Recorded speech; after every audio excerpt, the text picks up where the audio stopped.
they decided, well, they call That's him not the Michael. Hitman. That's not a Michael Jackson figure. No, they call him the Hitman, so we'll make him a Hitman. And as you can see, he has Tommy guns and the jacket and the hat. Hey, everybody, want to welcome you to a new episode of Sold Separately. And we will be covering weird and strange figures. And this would be our second iteration of this. And the fun part about this show is the fact that Clark knows none of these figures. So all the reactions you get from him will be spontaneous in the first time he's seeing them. So let me introduce Clark. Could not be more stoked to be here. This is basically like a wine tasting for me, which everyone that knows me knows I enjoy. Not necessarily like judging the wine like I will enjoy judging these figures, but I will say I'm excited. Let's get into it, Anthony. All right. Well, the first one is a WCW 2000 Toy Biz talkback wrestler Buff Bagwell. Not only does this figure look odd, the premise behind it, I believe, if I'm remembering correctly, is that if you had two of them, they could trash talk each other, is my understanding. But you could see just how bad this figure looks. I mean, this one tickles me because it definitely puts the buff in Buff Bagwell. Yes. But the funniest part to me is if you look at the legs, yes. It's basically a Mr. Incredible figure with Buff Bagwell's face. It screams that, number one, he skipped leg day. Yes. And number two, that he's probably on the roids because small head. Well, he's got a quadricep where his tricep and biceps land, and then he's got a bicep and tricep where his legs are. It's amazing how this company only lasted about another year. No, but it may have come with the hat. I am not 100% certain on that. Obviously, it's not the standard figure size. It does look a little bigger than that. Now, it does talk back, though. Yes. I do love it on the packaging saying new speech recognition technology because the two wrestlers could talk trash to one another. I think WWE did this too. Yes. If I'm not mistaken. I didn't have either. We mic'd them up. Yes. But yeah, that's just wild. The next one. Yes. This is a 1998 WCW Idea Factory Beanbag Brawler Series 1. Now, Clark, you remember the main event of the last time we did this show was the DDP that looked like Van Hammer. This is the Hogan from the same line. So this is the worst figure ever, but I will say this about the beanbag figures. My sister was a big Beanie Baby collector, and we went to a show, and it wasn't the Hogan figure that we got. It was a different one from Series 1, and I can't remember which one it is, but I just had such bad deja vu because these are ridiculous. The idea that Hulk Hogan ever had that much hair is just absolutely outlandish. What in the world were we doing here? Yeah, so the hair is outrageous. Also, I don't recall his boots having a skull on them. I could be wrong. Actually, at one stage that I believe they did, once Austin sort of took off. Yeah, yeah. That was more of like a let's not do that. But there was at least one point where he had a skull on the boots, if I remember correctly. But I also believe he was pre-Wolfpack NWO. So that throws me for an even bigger loop because I believe that was during the black and white era. Does this or does this not look like a Muppet? Like I don't know what this looks like. Like it reminds me of the Muppet character. It looks kind of like the disciple figure. Almost. Well, it doubles a disciple. It might as well be the disciple. Like it looks more like the disciple than Hogan. So the next one, I remember this line. I did not have any of these. I don't know if you did, Clark. This is the 1999 Jakks specific Maximum Sweat Series 4. Yes, there was 4 series of these. The premise of these is that it would come with a little tiny water bottle that you would put in the back and the figure sweated. Sweat.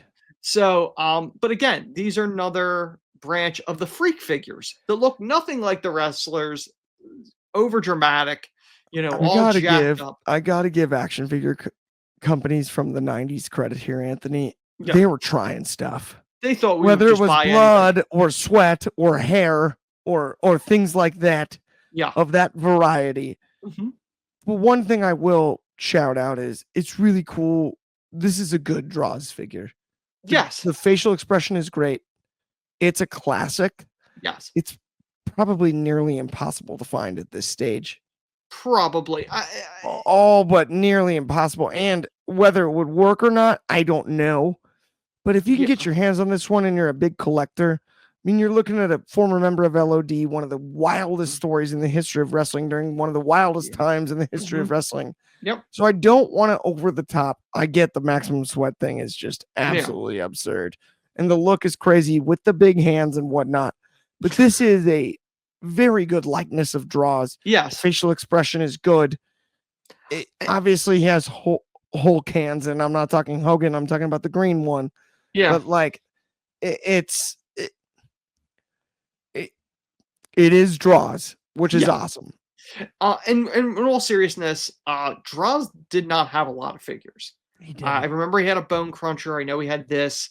I don't know if I don't believe he made it to the Titantron era because in '99 is the infamous the broken neck, which I think it was '99 because it was after Owen. D'Lo Brown, or was it 2000? It might have been 2000. Oh, and it might have been 2000 by then. Because but I would say there was a 3-pack, if I remember correctly, of the new LOD that he was in, and that might be the only other really relevant figure from that time. Yeah, he didn't have a lot of them.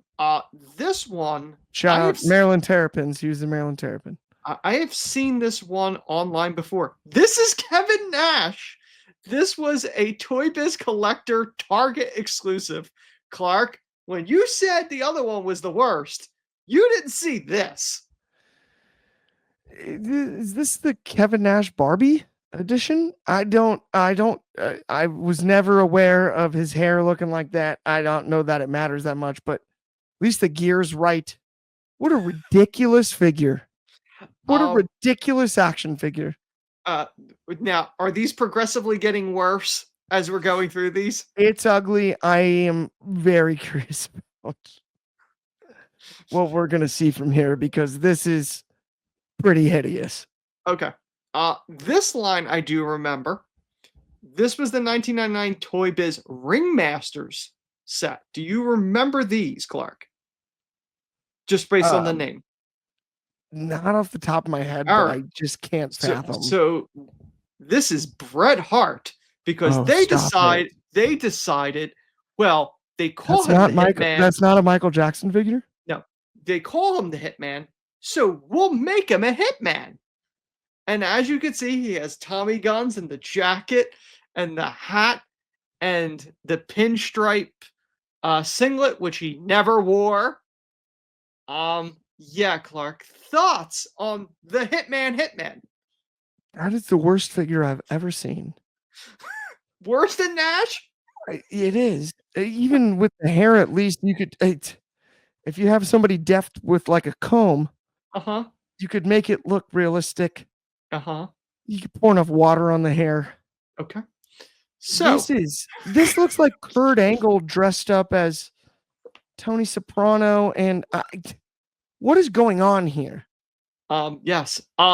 Same line, by the way. This is Michael Jackson. They only did one series of these, mind you. There's other ones, but this is the only other one in this episode. Lionheart, Chris Jericho. This is one of the only 2 WCW figures Chris Jericho had, and I think this may have been the first one. He is a lion tamer, Clark. The Lionheart. Okay, I hate to say this. That's the exact one I had. And you know what's interesting is the figure was good enough. Yeah. This one isn't as bad as Bret. By the way, here's the thing. Yeah. It came with the accessories. Yes. The chair, the whip. Once you open it, yeah, it's Chris Jericho. The Bret Hart one, he never like that gear. Like it's like what are they doing? This one, at least, this is actually the one I own. Yeah. I didn't realize it's one of the. I think it's the only one I own from that series. Yeah, but like It's a solid Jericho figure, other than that they made him a circus act. Yeah. But like, he called himself the Lion Tamer. It's at least better than the Hitman one. Yes. By a lot. I actually have a story with this one. Yes. When Jericho jumped to WWF, I wanted to have a Jericho figure because I knew WWF would take a while, Jakks, before they came out with the figure. So I had seeing this figure, but I didn't buy it when he was in WCW. For whatever reason, I didn't buy the WCW. I only bought like a couple WCW ones. For whatever reason, I didn't buy this one. I had an excellent collection of WCW ones, and I different series. And I remember going with my mom to Toys R Us, and I was like, I got to get the Jericho figure, and I could not find this one, but they did have the second one, which is the only other one that they made with Jericho, which was the flip and grip figures. Yep. And he came with Dean Malenko, which the flip and grip, they have magnet hands and magnet feet, so you can do like different things with them. But this is the one I wanted, but I didn't get this one. And I could probably dig that one up. There is irony here, by the way. I actually never owned a Chris Jericho WWE figure. The only one I have is the AEW one. Okay, the most iconic thing in my figure collecting childhood is the original Jakks Jericho that was really good, and the yellow and black pants. Right? And then they immediately came out with the purple gear. Same line, slightly different hair. I think I remember the red pants one too. The red pants was the chase, I believe. Yeah, okay. Maybe I may have had the chase, I'm not sure. Yeah. But the net of it is, my Shawn figure, I had worn out the Sweet Chin music capability because I'd thrown so many that you young bucked them. I know. Right. Once the leg fell off, I just inserted the original Jakks Jericho figure. Yeah. As Shawn. Yeah. And just said, forget it. And so I had in my figure collection Chris Jericho as Shawn. Yeah. Once he got his Jakks figure at WWE, which was that's so right. I completely can relate. So now we're going to the main event, Clark. This is the 1993 All Japan Pro Wrestling Roller Tron Plus Arcade Prizes Abdullah the Butcher, which I believe is this is the same line as the weird Vader from the first episode. Here you go, Clark. Abdullah the Butcher. This is my favorite thing we've ever seen on this show. And I, not to just speak in hyperbole this whole time, but this is excellent. Everything about this is delightful. First off, the taped hands. Yes. Yeah. Second, the fact that it looks like a Sesame Street character. And third, and most important, if you were one of the people that in 1993 was like, you know what? It's real. I don't believe any of it. They just put the blade scars on a doll. Yes. In 1993. I was only 2 years old. I would, first off, if given this stuffed toy, I would lead with the question, why are his eyebrows vertical? And if that question wasn't answered, then I don't understand. This is very much predetermined. We don't say the F word over here. But he has blading scars on a stuffed toy for children. What's the story with the nose? The nose is kind of interesting too. The fact that they went red, why is that nose, mouth? Is that chin line? I don't know if that's a chin line or a scar. But by the way, who thought, you know what? He needs nipples. Because that's necessary. I don't know. I think the red is the mouth and then the squigglies is the nose. Yes, that would be my thought. And then they put in a black line just to show he had a double chin? Perhaps. They almost By the way, I'm saying. I mean, how insulting is it going? Don't get me wrong, I probably have a double chin too. I'm just saying, if they made a doll of me, I would hope that they would leave that out. I mean, listen, this could be the prototype, Clark. For the time comes. What in the world is going on here? But by the way, the taped hands with the little nubs Like, are you telling me he lost I his can't lie. hands? Are they nubs? I got my buddy Nick, Maddie, his son. Love him. Monster shout out. Wrestle buddy John Cena. And it's a lot better than this, but it is kind of funny in hindsight. I'm like, if they're the same size, you know what? I can get past how ridiculous it is.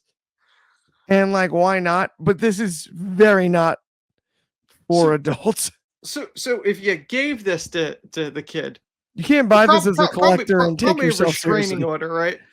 No, you can't buy this as a collector and take yourself seriously. You can they've got great wrestle buddies between the current ones and whatnot. If this thing is the same size, then yeah, you can throw it in there and let it happen. But all right, Clark, I need to ask a very important question on the Samoa Joe scale, because we all know with the Sting episode, you said the Samoa Joe was the worst figure you've ever seen. All time. Monster Shout at Samoa Joe. It's all love. All right. Is that where does this and the Kevin Nash rank in the Samoa Joe scale? Oh, Samoa Joe scale wise, I would go Bret Hart at 2. Worse than the Nash in this. Yes. Okay. And then I'm gonna go Nash at 3 and this at 4. Really? Only because I think this was designed for a younger age bracket. So like, wait, let me explain here. This was designed for a younger age bracket, so it's going to be more cartoonish. Is it outlandish? Absolutely. As is the Kevin Nash. I mean, here but I will say the fact that it's like a kid's, like stuffed animals don't always look like ideal, and like it's just the intent marketing wise is, I think, I get how brutal this one is, but I do think I would put it, I would say not as bad as the Kevin Nash, and definitely not as bad as Bret Hart. Listen, and definitely not as bad as Samoa Joe. You are marketing it to children, so you're literally having the blade marks and emphasizing the double chin. Yeah, but it's a stuffed doll. It's not the same to me. I think that's part of it, right? If it was an action figure with the same look, oh yeah, goodness gracious sakes alive, right? But it is a stuffed doll at the end of the day. So, just so you know, and the audience knows, we do have at least one more episode of this strange and weird line, and I am promising Clark will be just as surprised because Clark doesn't know any of these before I air them. I've avoided them at all costs. But yeah, absolutely. Thank you, everybody that's stayed tuned during this episode. We will be back as we always are on Fridays, and we will see you guys next time.